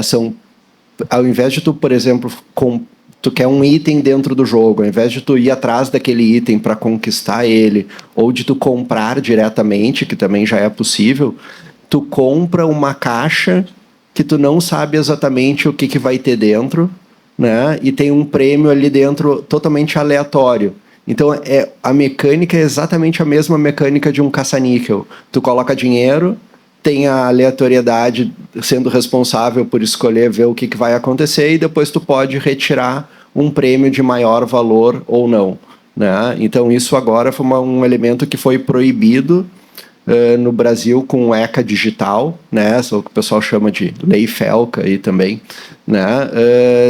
Para jogos acessados por crianças e adolescentes menores de 18 anos, assim. Então, isso é uma regulamentação extremamente importante, né? Porque a gente tem estudos que mostram que quem compra mais dessas loot box, dessas caixas surpresas, dentro dos jogos de videogame, tem mais risco de desenvolver problemas com jogos de aposta no futuro, né? Então, a gente realmente treinando as crianças para virarem apostadores depois, assim. Ao mesmo tempo, vocês estão vendo caixas em supermercados grandes com caixinhas surpresas, que a pessoa vai lá, coloca uma moeda para ganhar algo que ela não sabe o que é. Então, hoje em dia se sabe que esse efeito surpresa e reforço intermitente é algo muito aditivo. E as pessoas ficam ali querendo ganhar prêmios surpresa e não se dão conta que estão sendo, de alguma forma, cooptados aí para uma adição. Bom, parabéns, tá? Belíssimo assunto, belíssimas palestras. Obrigado. Eu queria retomar uma coisa que o Sérgio falou en passant, que é a questão essa do nosso lado, da nossa geração. Félix, tu começasse a tua história pessoal falando numa aposta do teu pai. E Daniel, se eu não entendi mal, uma pequena frase que tu comentasse, que a questão do pai talvez até tenha mais importância do que da mãe. Eu gostaria de... e eu queria ir para esse lado. Assim, nossa geração cresceu com exemplos que, em geral, eram os pais, os avós, os tios. Hoje o mundo ele é muito maior do que isso. E eu queria perguntar para vocês o que nós estamos fazendo de errado, nós como geração, não como pessoas físicas, o que nós estamos fazendo de errado e não nos demos conta. O que a gente deveria estar fazendo diferente, porque... pegar a criança e começar a dizer tu isso, tu aquilo, daí eu viro e continuo fazendo tudo que eu estou fazendo. Assim, o que a gente está fazendo de errado como geração? E vocês não estão se dando conta, assim como eles acham que está tudo bem, vocês acham que vocês estão fazendo tudo certo, mas vocês vão ter que mudar um pouco se vocês querem ajeitar a nova geração.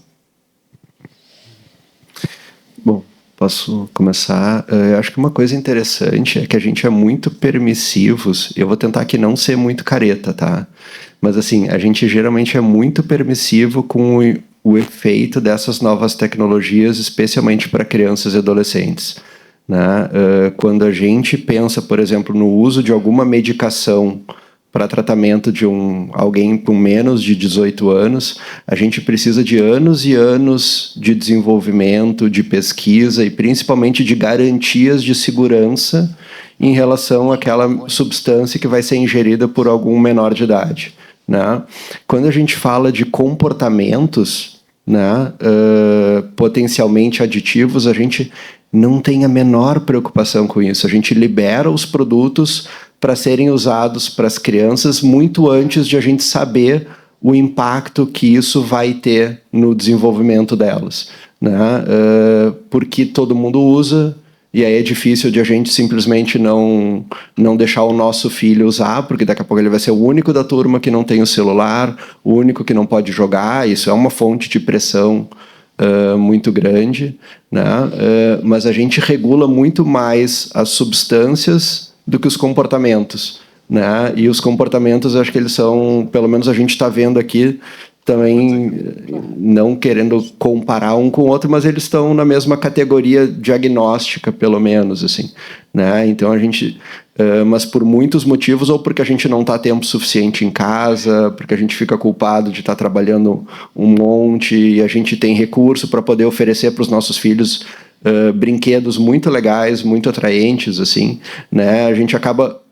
E porque tem uma cultura também brasileira de não dar bola para a classificação indicativa dos produtos de tecnologia, né? Então a gente cansa de deixar as crianças jogarem jogos para maiores de 18 anos, para verem filmes, né, para maiores de 16, mesmo muito antes de eles estarem nessa... A gente tem uma certa descrença, assim, né, que alguma orientação superior possa, por exemplo, ser efetiva, né?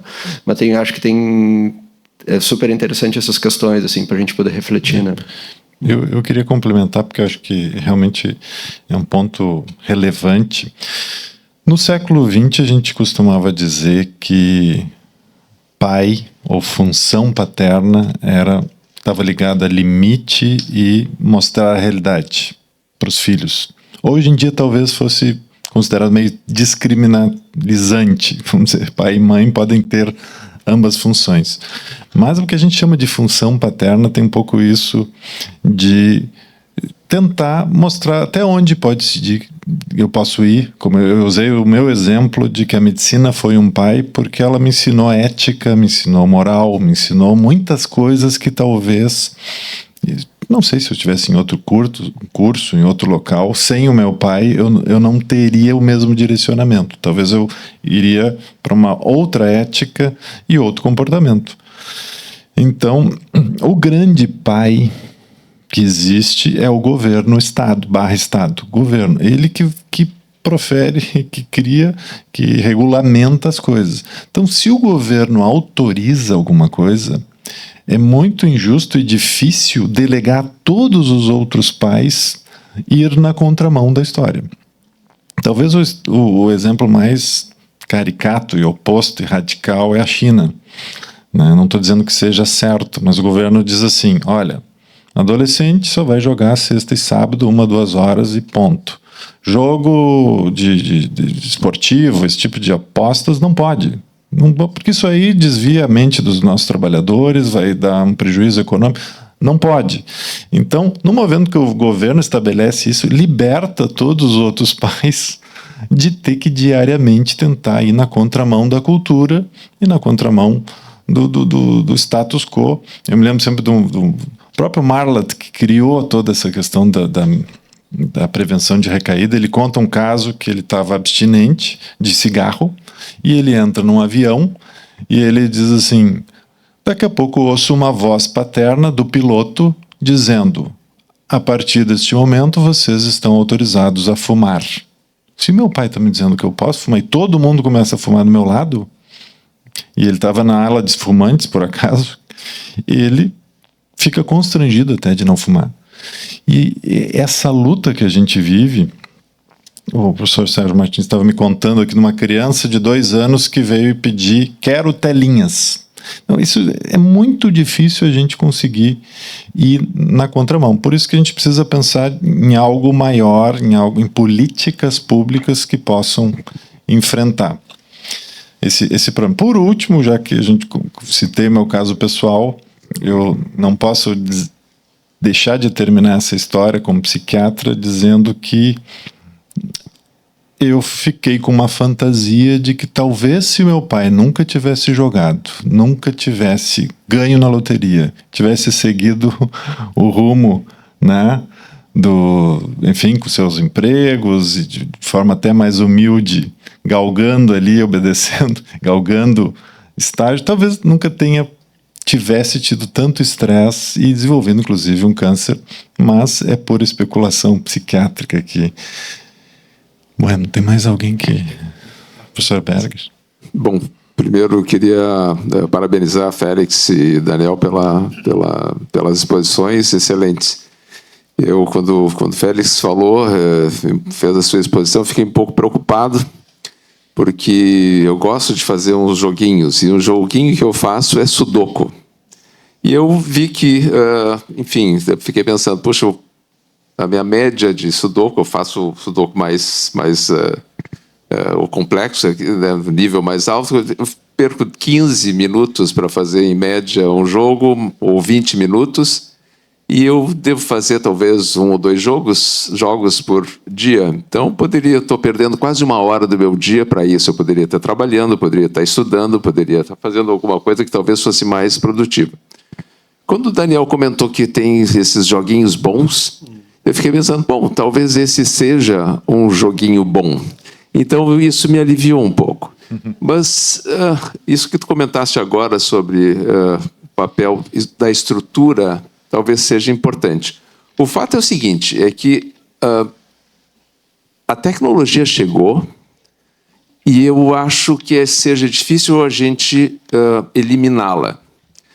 Por quê? Porque assim como existe o Sudoku, existem vários jogos de matemática, de geometria, de física, e o formato é semelhante a um jogo. São coisas que a gente pode aprender, mas o formato é de um desenho, tem movimento, tem alguma coisa que atrai. Então, isso pode ser usado para ambos os lados. Tá? O comentário era justamente esse, talvez, Félix, tu falaste agora, uma pista do que pode ser feita, uma regulação estrutural, seja por governo, seja social, seja quem quer que seja. Mas talvez tenha que haver uma regulação de como uma tecnologia dessa natureza possa ser disponibilizada para a população como um todo, especialmente os nossos filhos. Eu tenho um filho, sou um pai tardio, né? Tenho uma filha adulta, mas um filho fez 12 anos agora. Né? E que, quando tem alguma dúvida, vamos pesquisar. E o que é pesquisar? É pegar o computador, ou pegar o celular para fazer uma pergunta. Então, talvez tenha que realmente ter alguma regulação e que essa regulação seja, pelo menos, educada, ilustrada, né, para evitar excessos, porque a gente também pode, com a regulação, proibir outros tipos de comportamento que podem ser inadequados, digamos, a um determinado, sei lá, partido político ou ideológico. Mas era isso aí. Obrigado. Bom, nesse sentido, né, eu acho que a lei do ECA digital ela é muito interessante, né, porque ela consegue, como é que eu posso dizer, elencar, né, ou mirar especificamente nesses produtos tecnológicos mais de design manipulativo, né, onde realmente a gente precisa ter uma regra, precisa ter uma estrutura, né, e acho que como o Félix comentou, assim, que vem do Estado, ou pode ser feita por órgãos sociais, assim, agentes sociais também, né, do mesmo jeito que pode ser feito dentro das famílias, assim, mas é super importante que a gente saiba exatamente quais são esses produtos, né, certamente tem jogos que são muito positivos, né, e podem ser usados mesmo assim de maneira problemática, né? Tem outros jogos que a gente não tem benefício nenhum além do próprio entretenimento, mas as pessoas conseguem aproveitar e construir um uso diferente, conectando com outras pessoas, por exemplo, enfim, né? Então é bem variável, assim, quem usa, o que usa, por que usa, né? Então acho que faz muito sentido a gente tentar mirar nos elementos mais complicados, assim, dessas ferramentas, né? Bom, primeiro, parabéns, assim. Opa. Atenção que nesse último sistema o programa de renegociação de dívidas, estava elencado que a pessoa que se propusesse a ter a sua dívida renegociada tinha que ficar 2 anos sem apostar em bet. Eu fiquei muito impressionada com isso, porque assim, se existe esse conhecimento, como é que não se toma um outro tipo de atitude em relação a isso?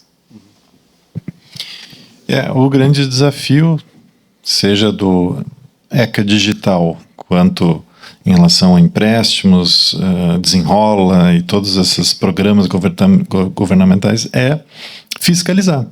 Fiscalizar. Mesmo nos pacientes que instalam um aplicativo no celular para não jogar, ele pode jogar no celular do filho, acontece. Eu jogo no celular do meu filho. Aí eu tenho que ir lá negociar para bloquear todos os celulares da casa. Então, no Brasil, a gente sabe que o grande desafio é fiscalizar e depois, de alguma forma, desenvolver um manejo de contingência adequado, não tão punitivo, nem desmotivacional, que possa realmente ser efetivo para, de alguma forma, diminuir ou minimizar comportamentos prejudiciais. Eu acho que a minha pergunta é muito Primeiro, parabéns de novo, né? Mas eu acho que a minha pergunta é muito na linha da que o Berger e a Beatriz fizeram, porque aqui se fala muito, eu acho que é a tônica, e tem que ser, não pode ser eu que tenho filhos adolescentes também, é prevenção. Mas aqui a gente trouxe a ponta do iceberg, que é o problema. Então eu fico pensando de como tratar o problema quando ele está já estabelecido. Ele é muito mais comum do que a gente pensa, né? Porque a gente vê só de novo, o que está para baixo às vezes é muito maior. O celular, como foi bem colocado, é a porta para tudo. A gente não viaja mais de avião se não tiver um celular. A gente não abre uma conta no banco. A gente hoje não vai na loja de CD comprar um CD. A gente baixa o streaming da música que nós queremos ouvir naquele momento. Não consegue ir no médico hoje. Meus pacientes chegam no meu consultório, eu fico brabo porque eles pedem para eu entrar no sistema para ver os exames que eles fizeram, porque o laboratório de imagem não emite mais nenhum laudo. Essa função também, às vezes, fica para um nonagenário ter que ver o exame do resultado da sua ressonância nuclear magnética, que é uma coisa impossível para alguns. Então, assim, como é que a gente vai, na hora de tratar, não transformar esses pacientes em pessoas alienadas do mundo? Porque a questão é limite. Eu posso, pela internet hoje, não é só o jogo, eu posso ser um comprador compulsivo, eu posso ser entrar na Deep Web, ver coisas relacionadas a crime, etc. Então, assim, é um mundo, muitas vezes, que a gente desconhece. Então, como é que, na hora de tratar esses pacientes, não transformá-los ou transformar a família, porque tu mesmo disseste, eu posso pegar o celular do meu primo, do meu pai, do meu vizinho, num alienado do mundo, e aquilo não acabar gerando até o alcoolismo, volta, né? O desafio de cada família é poder gastar tempo orientando filhos e netos de qual o melhor líquido colocar na garrafa. E quanto tempo e qual a quantidade daquele líquido, e monitorar e discutir, psicoeducar, como a gente chama na psiquiatria, né? Olha, eu acho que tu está demais no Instagram, quem sabe vamos trocar. Não. O problema até não é o celular em si, mas quais são os programas, quais são os jogos, que tipo... Tem até uma paciente que usa um jogo que eu até fiquei pensando em recomendar para outras pessoas, Daniel, se chama Mahjong, se não me engano, que é uma espécie, talvez vocês conheçam melhor do que eu, e ele é um jogo que cada vez que se ganha, vem uma frase de psicologia positiva, mas isso tem feito tão bem para ela, de ideias fantásticas. Me dei conta, veio uma frase para mim, mudou minha perspectiva. É um jogo que me parece positivo, mas eu não quero fazer propaganda aqui sem conhecer um pouco melhor. Então, talvez seja na direção de um serious game, como falou o Dani. Parabéns, Daniel e Félix, né, pelas belas apresentações. É uma alegria reencontrar o Félix aqui também, meu colega de turma, né? Cumprimentos, Félix, por também trazer a tua própria experiência pessoal também para essa apresentação, né? Me preocupa muito, não só como médico, como pai, como avós, que somos muitos aqui, né, essa questão que vocês trazem para a gente. E eu vejo, assim, com muito receio, né, vejo pelas minhas filhas, às vezes, um alto número de horas conectadas, né, não digo adição, mas, assim, o quanto que o contato irrestrito às redes sociais, principalmente, né? Claro que as bets são um problema, né? A pornografia é um grande problema, mas a própria rede social, né? WhatsApp, Instagram, o quanto que isso não predispõe ao jovem a outros tipos de transtorno, depressivos, de ansiedade, porque a gente está sempre vendo tudo que os outros postam que é maravilhoso nas suas vidas, né? Mas ninguém vai postar coisas negativas. Então, na nossa época de adolescência, a gente soube no dia seguinte que teve uma festa, que nós não participamos, que nós não fomos convidados. Os jovens hoje, eles sabem que aquilo está acontecendo nesse momento em tempo real, né? O quanto que isso, vocês avaliam que isso está influenciando em outros diagnósticos, né, em outras patologias, principalmente nos jovens? Bom, acho que muito bem lembrado, Carvalho. Também é um prazer te ver aqui. E, por acaso, ou não, ontem eu participei de uma banca de dissertação de mestrado que o nome era Mídias Sociais e Autolesão e Suicídio.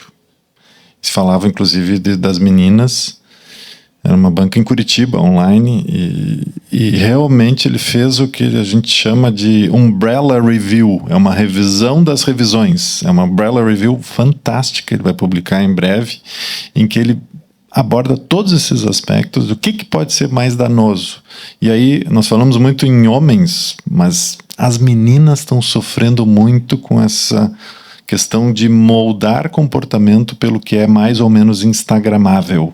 O que eu posso aparecer, como é que eu devo aparecer, eu tenho que postar todos os dias, Então, a angústia da postagem no Instagram e nessas mídias, TikTok, enfim, está trazendo muito dano, muita intriga entre as meninas adolescentes e muito sofrimento, muita angústia, muita ansiedade, depressão.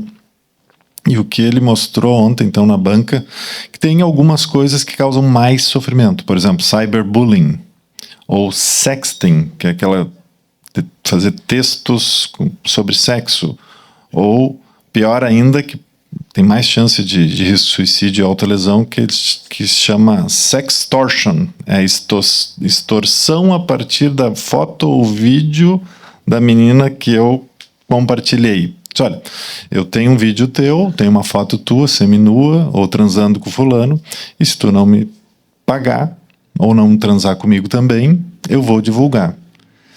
Esse é um mundo tão grande, tem uma lista ali de uns 8 tipos de problema que eles elencou na dissertação, que tu olha, meu Deus, como é que a gente controla tudo isso? Então, claro que um pai atento com as 2 filhas ali tem muito menos chance de passar por esse tipo de problema. Mas e outros que têm que trabalhar dia e noite, não tão atentos às filhas ou com o celular o dia inteiro? Onde é que isso pode parar?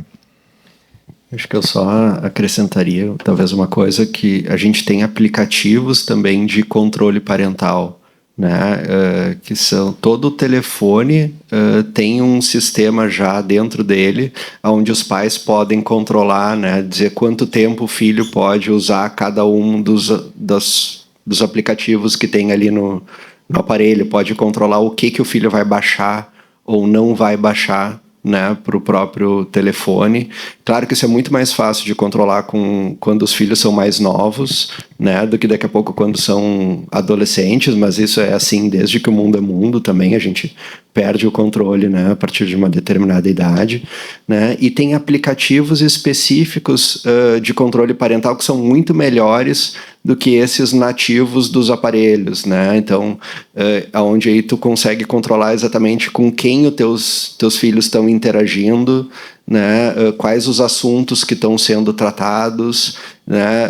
E isso eu acho que é uma coisa super importante, assim, do mesmo jeito que a gente fala tem que falar sobre o uso de álcool quando eles começam, muito antes, especialmente, de eles começarem a sair, tem que falar sobre camisinha antes de eles começarem a ter relações sexuais. A gente tem que pensar se a gente já não tem que colocar um aplicativo desses no celular quando a gente vai dar o primeiro celular também, né, para os filhos, né? E acho que é uma coisa que a gente pode orientar também para outras pessoas, para poder ter um mínimo de controle, porque a gente está dando acesso ao mundo inteiro, né? E isso é extremamente complicado e por mais seja muito legal também tu ter acesso ao mundo inteiro, né, no telefone celular, a gente tem muitos riscos, né, que são, como o Félix falou, assim, potencialmente muito danosos, né?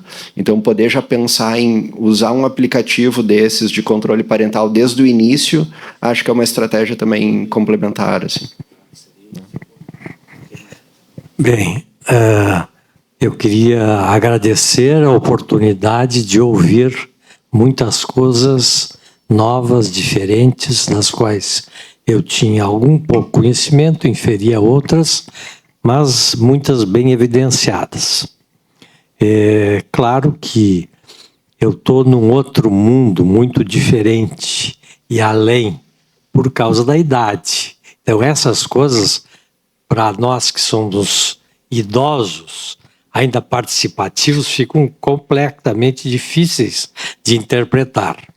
Mas, vamos dizer assim, dentro de um espírito de síntese, eu vejo que a gente está procurando a solução no smartwatch que vai te dizer que, olha, ele está agora fazendo isso e aquilo lá, em tal maneira, então eu estou detectando nenhum outro elemento tecnológico aqui que isso não pode.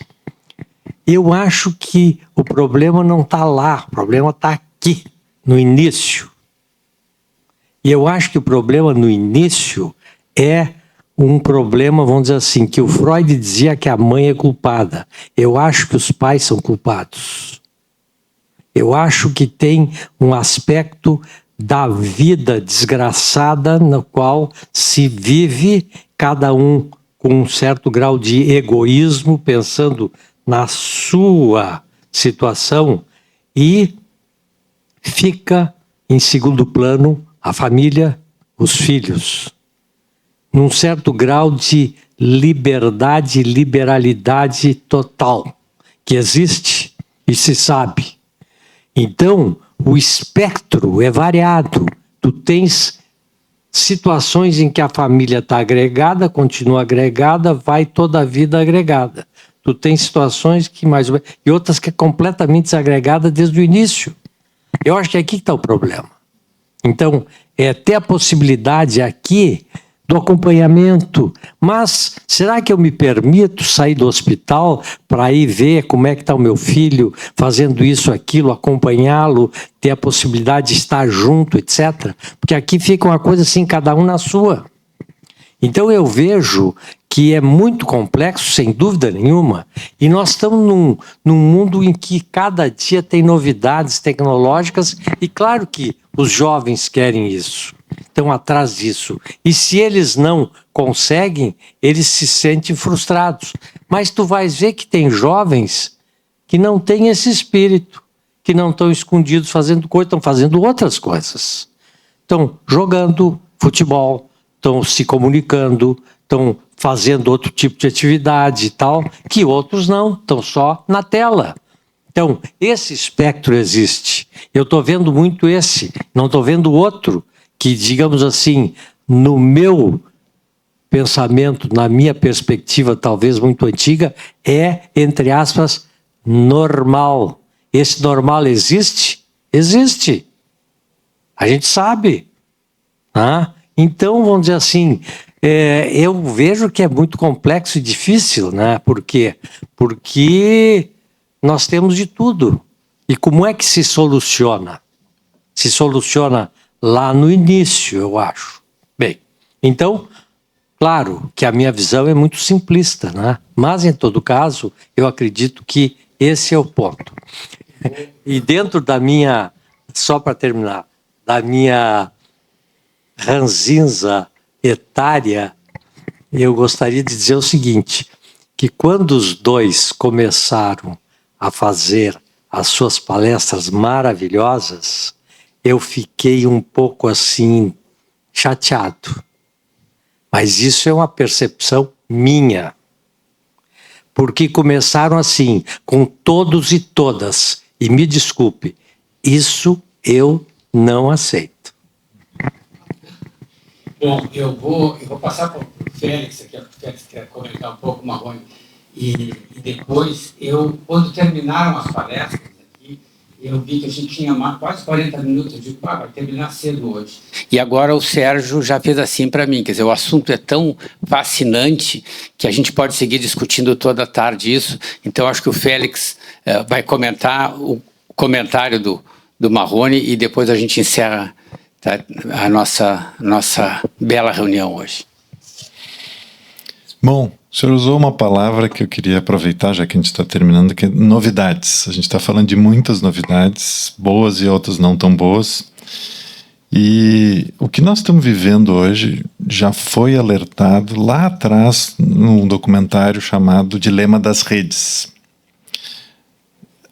E eu quero falar do futuro. Existe um documentário chamado O Dilema da Inteligência Artificial. Então nós estamos entrando agora num outro patamar em que essas adições que hoje a gente vê somente no celular, elas vão migrar para outras plataformas e já começaram a vender os óculos da Meta, em que o computador está dentro do óculos. Talvez a gente não esteja ainda vendo nas ruas, mas ano que vem vai chegar o óculos da Apple, que é mais cool e que talvez todo mundo vai querer ter um. E eu vou ter que pedir licença para vocês tirarem os óculos para poder assistir a palestra, por favor, porque está todo mundo vendo filme no Netflix durante a apresentação, ou para os alunos. E o grande efeito colateral da inteligência artificial que está se falando são dois, pelo menos. Um é a adição à inteligência artificial, e nós temos um capítulo no livro sobre isso, e esta semana eu vi um paciente me falando o seguinte: o meu pai não fala mais comigo. Ele não fala mais comigo, ele só fala com o GPT, porque o GPT sabe tudo e é muito mais interessante do que eu. Ele fica o dia inteiro falando e ouvindo por voz, respostas por voz, com o GPT. E eu sinto falta do meu pai, porque ele conversava comigo, agora ele só conversa com o GPT. E a última e preocupante efeito colateral da inteligência artificial, que eles chamam de a morte da realidade. A partir de agora, nós estamos começando a vivenciar a dúvida constante do que se eu estou vendo é verdadeiro ou é falso. Isso é um consumo energético tão grande, estressante. Olha essa notícia. Não, peraí, é fake ou não é fake?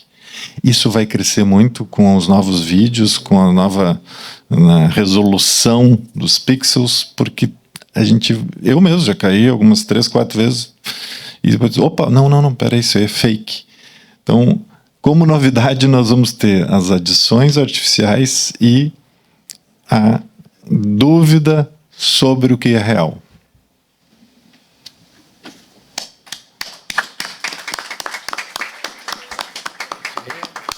É fantástico.